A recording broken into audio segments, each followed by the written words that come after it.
Po unë Altin Dumanin, 3 vite më parë, nuk e gjykova në momentin kur u zgjodh, por e gjykova në mënyrën kur momentin kur ai filloi të veprojë, dhe sot mbas 3 vitesh unë mendoj që kritika që unë kam bërë këto 3 vite më jep të drejtë, sepse vërtet ka shumë njerëz që thonë që puna e zotit Dumani ishte një punë cilësore, sepse ai dha punë pa ndëshkueshmërisë etj. Pyetja ime është për qytetarët që kërkojnë drejtësinë. Sa nga çështjet që kanë nisur zoti Dumani para 3 vitesh janë të mbyllura sot dhe kanë marrë një vendim në formën sferë? Sa nga parat që u luftua për korrupsionin që ka goditur zoti Dumani është rikthyer qytetarëve shqiptarë?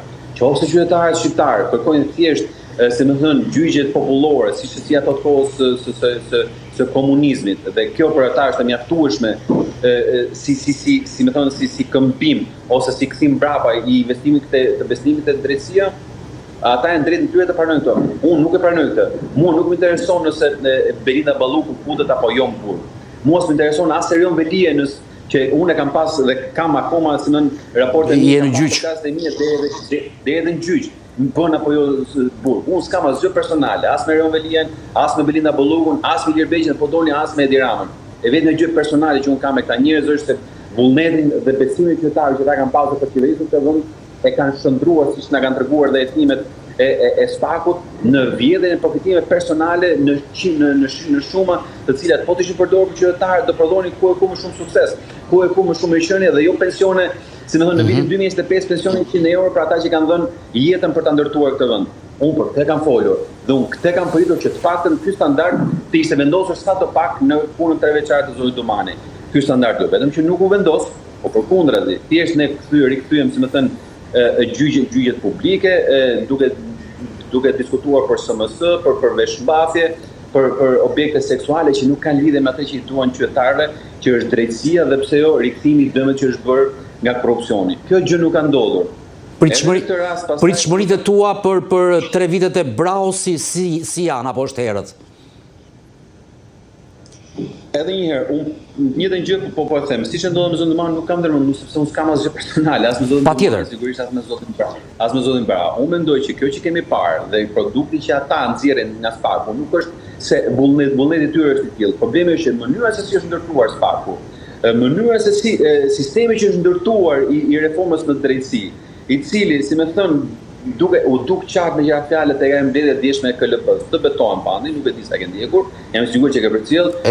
Sa herë pyesnin anëtarët e KLP-s, unë më bën të ndjesha keq më dhe besoj dhe thoya si ka mundësi njerëz të këtij kalibri me këtë lloj niveli kaq të dobët IQ-i dhe mendimi të jenë drejtues të institucioneve të cilat prezumohet se garantojnë garancinë dhe funksionimin e institucioneve të drejtësisë. Ishte çmunduraka. Pra që këtu, sa herë këta dalin në kan, ne kuptojmë se çfarë niveli dhe çfarë cilësie, si më thënë, është atje lart dhe prezumohet se e qeverisë të vend. Edhe kjo sigurisht është trishtuese dhe është e rëndë, është produkti një sistemi që na thotë se ka prodhuar një sistem dhe një reformë në drejtësi, por është një drejtësi e cila ka bërë vetëm gjyqje publike, ka bërë vetëm pastrime politike dhe gjemi që nuk hyn në këmbë është vetëm dhe këmba ku nuk hyj asnjë gjë, kështu i trisht, është vetëm ajo e Edi Ramës. Vetëm ajo e Edi Ramës, ti beson që drejtësia mund të shkojë edhe deri tek Rama në 3 vitet e ardhshme?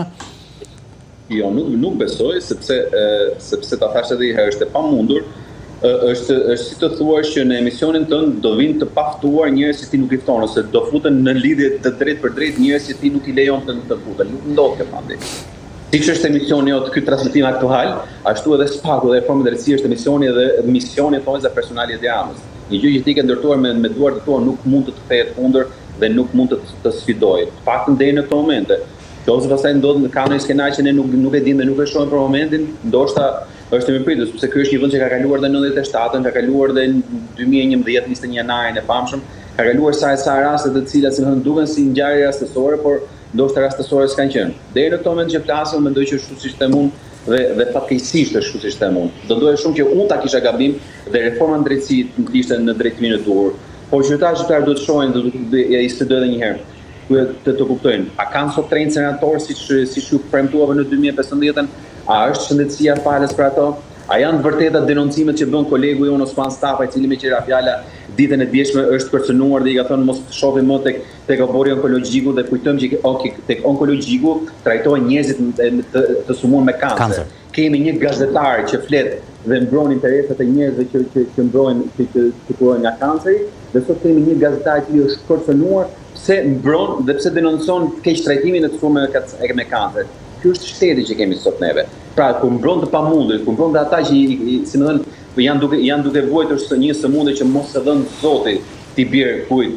Domethënë dhe kërcënohen këta, dhe nuk kërcënohen ata që nuk i çojnë ilaçet, dhe nuk kërcënohen ata që nuk u sigurojnë atyre një karrige speciale që duhet për të bërë atë ndërhyrjen që zgjat 4 orë, si më thënë, të marrjes së medikamenteve. Pra, ky është vendi. Kjo është tragjedia që ka prodhuar dhe shpresa e madhe që solli drejtësia e famshme, dhe që në këmbim nuk u dha asgjë shqiptarëve përveç se bukën dhe cikun e përnaçëm në emisione, në transmetime dhe atë si më thënë pasarelen që ndodh çdo ditë ke Spaku. Nëse kjo është e mjaftueshme për qytetarët, pastaj si më thënë kjo është e trishtueshme. Të kuptoj. Edhe i pyetjet fundit për atë që ndodhi në orët e para të mëngjesit dhe debatin e gjatë me avokatin e ri të popullit që kemi, zotin Shabani, me firmat e Partisë Demokratike dhe me votat e Partisë Socialiste.